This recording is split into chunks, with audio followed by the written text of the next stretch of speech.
everyone, and welcome to this wonderful new episode of Christine Means Business, the podcast for entrepreneurs, creatives, or coaches who want to grow a beautiful, beautiful business online that they will love versus a business monster that they'll hate.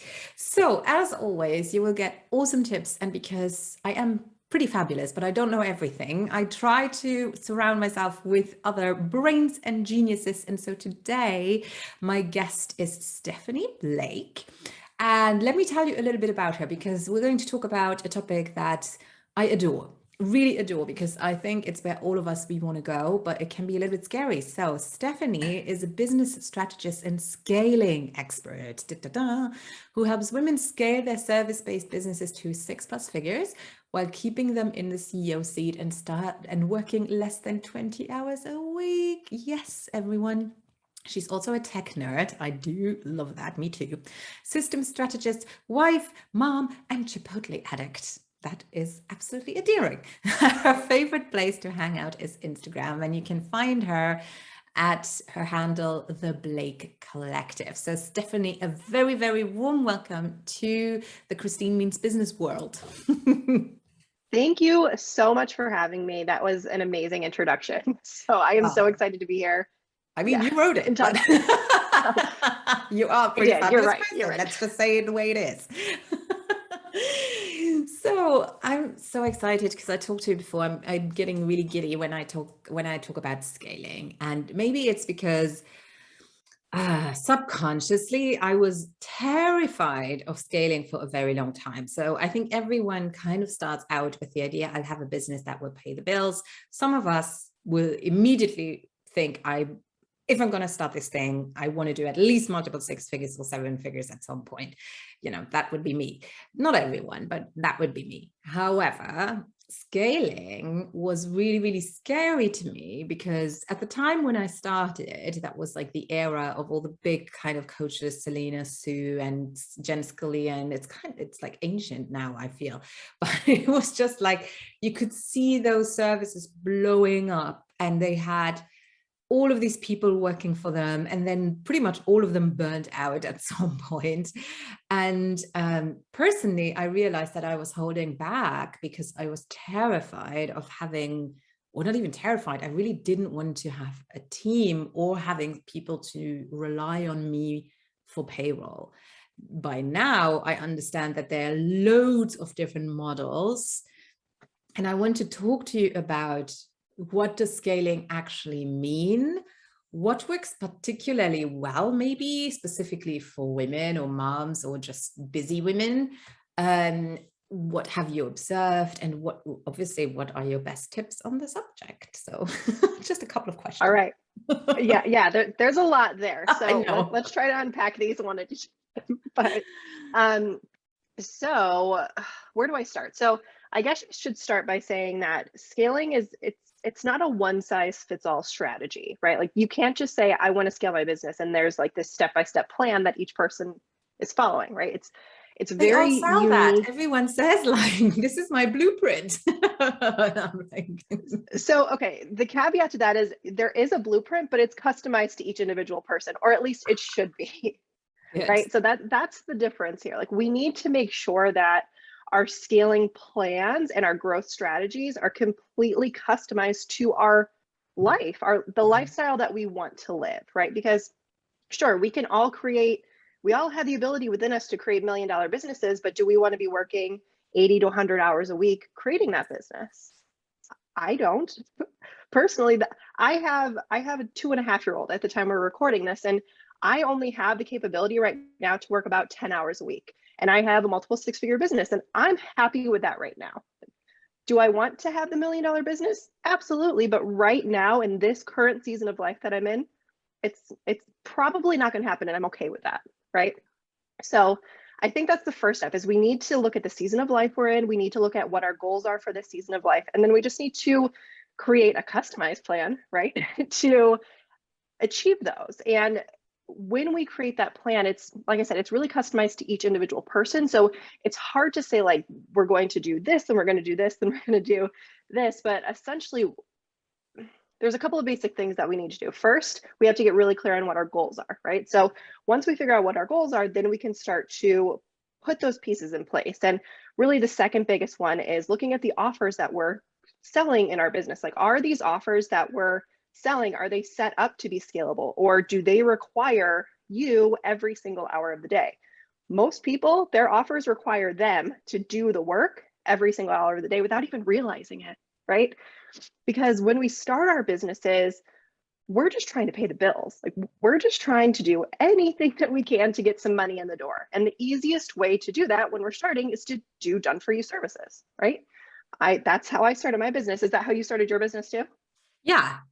And it's Yeah. kind of like adding different stuff. Now I'm focusing more on high end. So it's a little bit different the way that I do it. I'm keeping it simple, but on the roadmap is definitely taking myself completely out of the equation. Like whether that is a course or whether that is a membership form where maybe I'm in there, but just bare minimum kind of thing, so yes, but that is how most of my clients get started, and that's totally fine. But if you can set up your business from the beginning to be on autopilot, and I always have a course, always.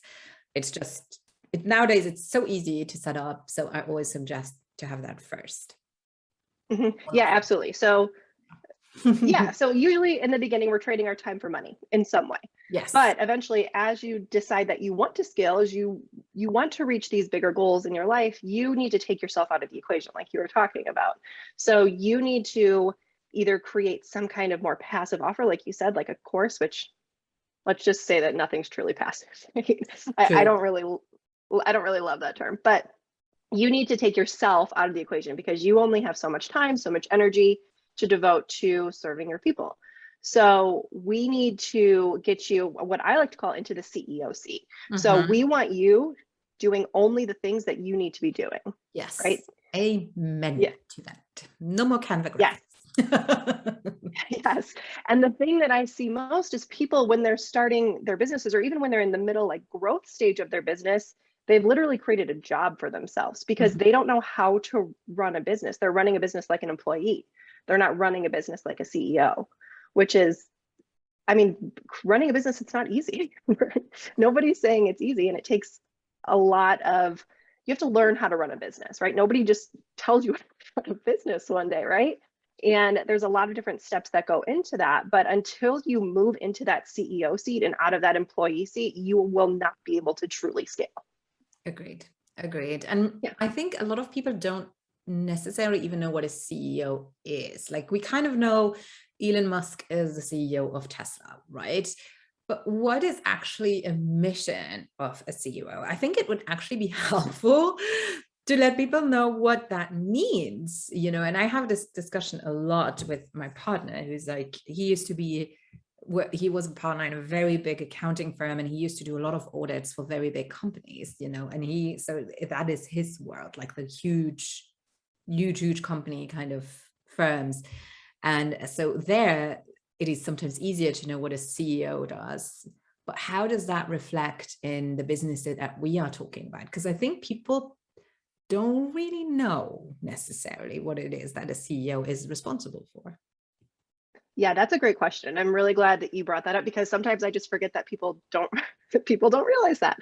So in my mind, a CEO, and of course you may have a different thought on this, and I'd love to like brainstorm through it together with you, but in my mind, a CEO is somebody who is doing only the things that they need to be doing and focusing on the vision and growth for their company. Everything else is delegated or automated or outsourced in some way. They're not doing those things. So for example, in the company that I have right now, I run a coaching business. So the only things that I am doing in my business, I'm creating content, I'm hosting interviews on my podcast that I have, and I am showing up to my coaching calls and talking with my clients.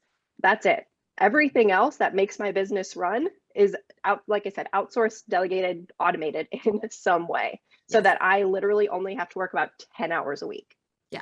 And that's exactly what I do too. And I think that's what both of us probably do with our clients, is we actually go through the tasks that they do, underline everything that they actually don't need to manually do unless they feel like it. Like I can get into a good Canva vortex mood on a weekend, because I enjoy doing it. But specifically people who really suck, who don't like it, who are also not very good at it, if you don't need to do it, then please Do not. And I think Oh that's my gosh, also, I'm sorry, I don't want to interrupt you, but that's me with systems. So like any systems or tech stuff, I can get in a zone and I can just sit at my computer for 10, 15 hours and just set up hundreds of, not hundreds, that's an exaggeration, like tens of systems in my business, because that's what I love to do. Like in my bio, I literally say that I'm a tech nerd because I get so much excitement out of that. me Right. too. And I still, I mean, this website that I have for Christine Means Business is the first one that where I had a graphic designer actually do it. I've done all my websites before, and now I was like, no, you know, you're grown up now. So have someone actually do it. You know who you are.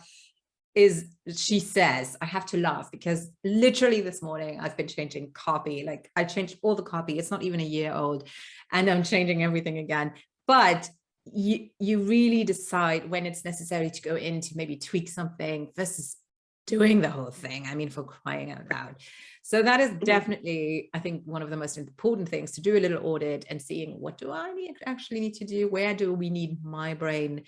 And I'm very similar to you. I create literally this one video and I upload it to Dropbox, and that's it. I don't touch it anymore. Everything is distributed through my little helpers everywhere, because I don't even enjoy it. You know, it's like, I don't have a brain that works that way. I'm creative, yes, but I'm not a small task kind of person. So I think Yeah, it's really absolutely.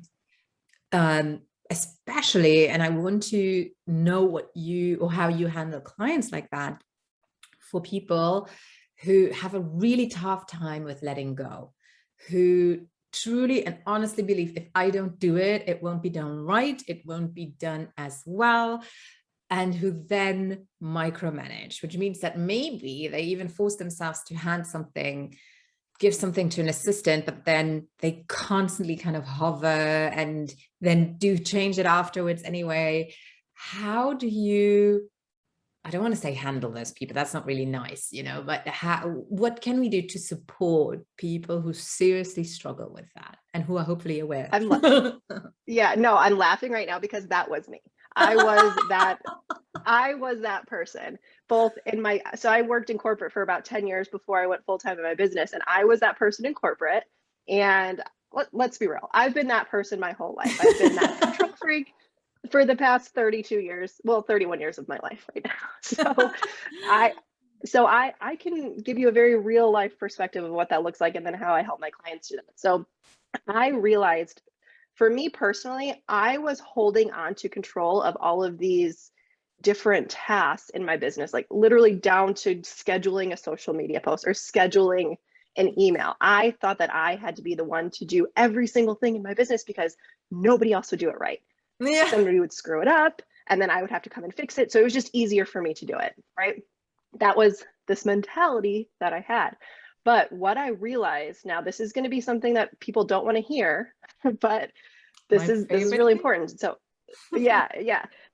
After I just asked myself, why am I holding on to control of all of these different things? Like, why can't I ask another person to schedule a social media post? Why can't I ask my husband to take out the garbage? Why do I have to take out the garbage? Why do I have to hold on to control to everything in my life and my business? And what I realized was because it all came down to worthiness issues in my own life, which stemmed from a lot of trauma that happened in my childhood.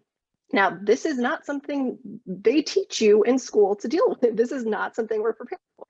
But once you step into owning a business, for one, and then truly stepping into that CEO role, you have to do a lot of internal work that conjures up a lot of icky things that you don't want to deal with. So for me, this was one of the biggest things that I had to get over, because for the first 3 years of my business, I was working in my 9 to 5 job and I was running my business. So I was working about 80 to 90 hours a week. Like I was not sleeping. I was very unhealthy. It was a mess.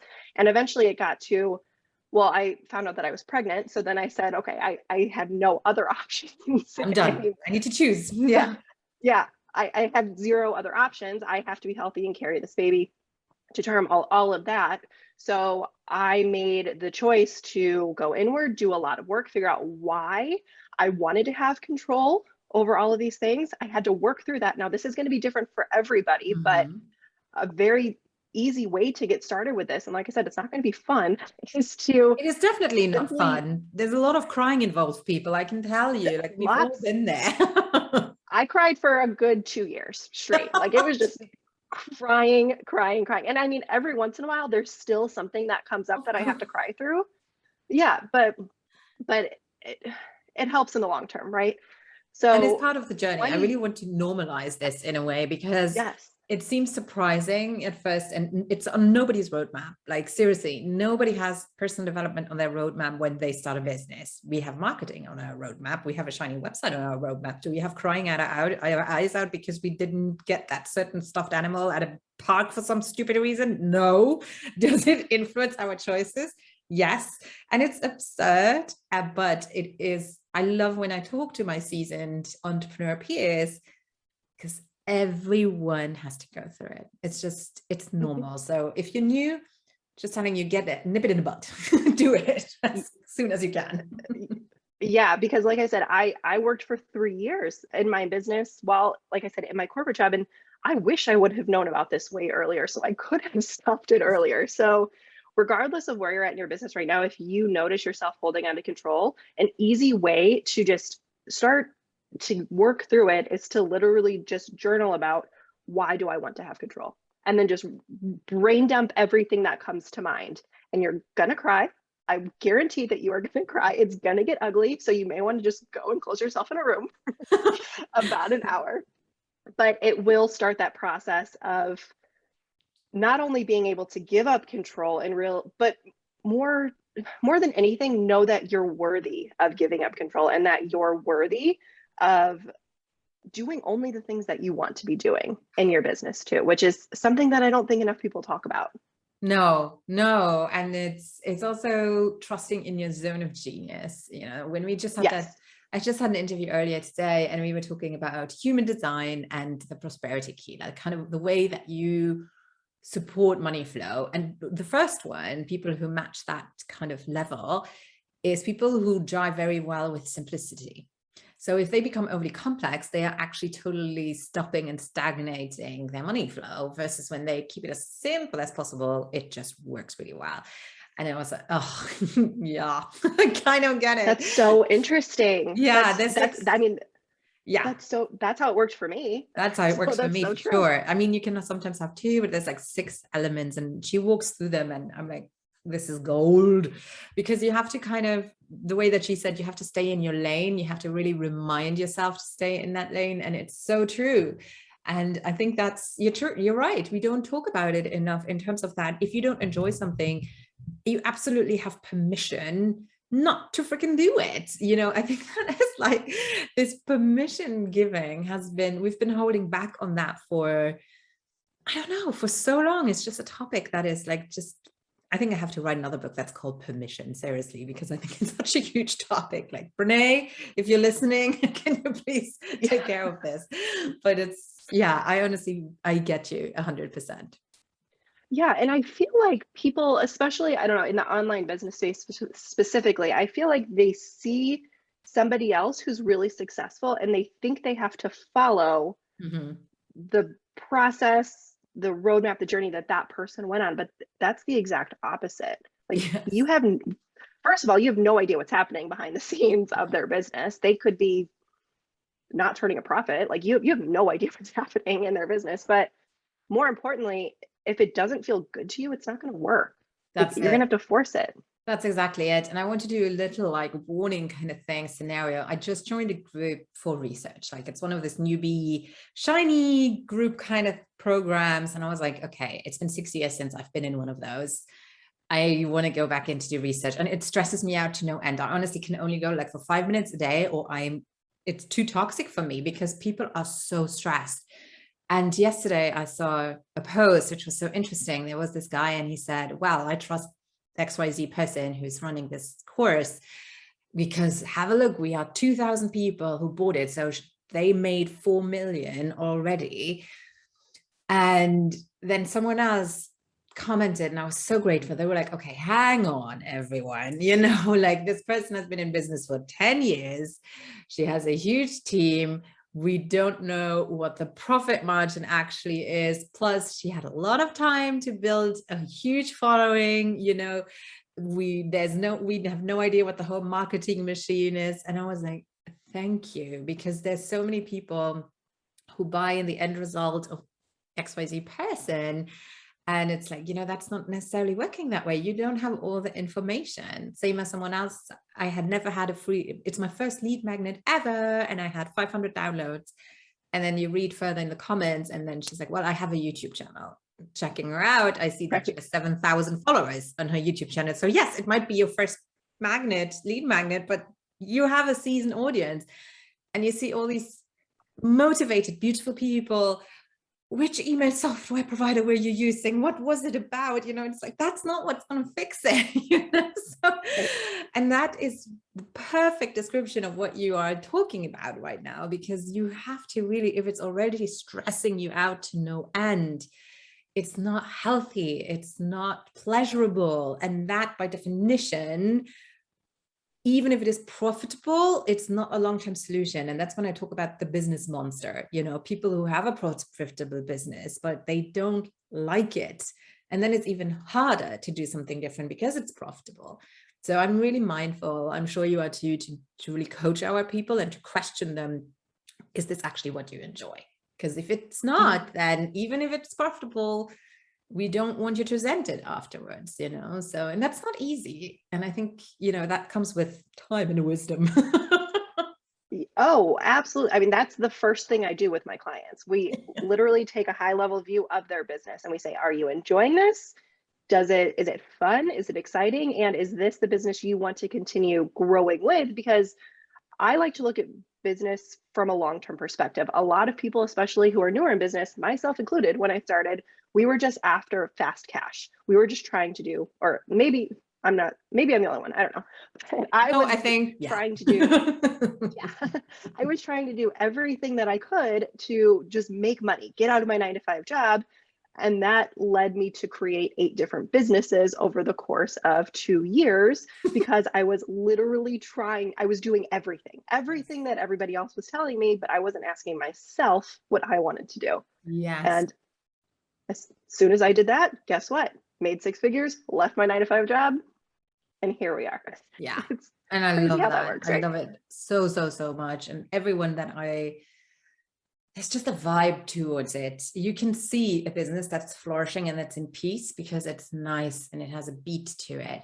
Whereas you have the flashy, hectic, hustle, FOMO businesses, which are surely profitable as well. But there is just this hecticity, that's not a word, but I don't know what the word would be around it. I'm like, are these people truly happy? I don't know, and then you listen to some interviews and it's like, well, I do work 60 hours a week, and it's, well, there's no way that I'm going to do that, so I think really we need to step away from just the shiny object syndrome in terms of this is the only way to get there. No, there are ways to make a huge profit by keeping it super simple, by being very smart, and by sticking to what you enjoy. And I love that a lot more women actually go that route now and start to openly talk about it, calling out bro marketers. I mean, that's one of my missions, and I'm on an inquisition path against bro marketing kind of, and really take a softer approach, and I love that. That's just, to me, that's the goal. Yeah, and it's interesting that you say that, because when I started my business, I was very much in the masculine energy, because when I worked in corporate, it was very masculine there. So that's how I thought the world worked. I didn't realize that there was this other flowy feminine side. I didn't know that existed up until honestly 2 years ago. I had no idea that this world existed. And even this year, or maybe it is when you become aware of something, you see it more often, but it's literally, I really noticed it no, you're right, in the last 2 years. Yeah. And I was, I guess, quote unquote, falling for all of those bro marketing tactics that they were doing, because I didn't know anybody. But there wasn't much. I honestly don't think that there were that many options. Everyone had like the Russell Brunson ClickFunnels, make money while you sleep kind of thing going around. And they are very good at what they do, like kudos, you know, it's working for sure. And we all, yep, I had ClickFunnels for a little while. as you say, yeah, it's just, and they did a great job. But I think it's now that those who are still around have become a little bit wiser, that there's this second kind of generation speaking up, you know, and saying there's an alternative to this. And I'm very happy about that. And it's really a movement that I'm going with, because it's exactly what feels right to me, you know, so. Yeah, absolutely. And I also think just seeing that and people, I guess, buying into it is what causes a lot of people to be really scared with selling their own services too. I've noticed that a lot. Yeah. Because and scaling. That's what they're seeing. Yes. Yeah, exactly. Yes. And scaling, thinking that is the only way that I can scale. And no, it's not. There are lots of different ways of doing it. And I would actually be interesting, maybe, do you have one story of one way a company scaled that is maybe not quite typical, where it's a little bit more surprising, maybe? That's a good question. Kind of got me there. Well, I specifically work with service providers, so done for you service providers, and we tend to pivot them into more of an agency model. Then again, not everybody wants to go the agency model. So in that world, it can be totally customized to you too. A lot of people don't realize that. They think it's either like solopreneur, agency model. No, there is an in between that we can make work for your lifestyle if that's the route you want to go. I mean, I can tell you one of my past mentors that I used to work with, she had a very successful coaching business that reached $1 million, and the back end of her business was incredibly simple. Like, she would just come up with ideas out of the blue, send them off to her team, they would create presentations, and then she would just show up on Instagram stories to sell them.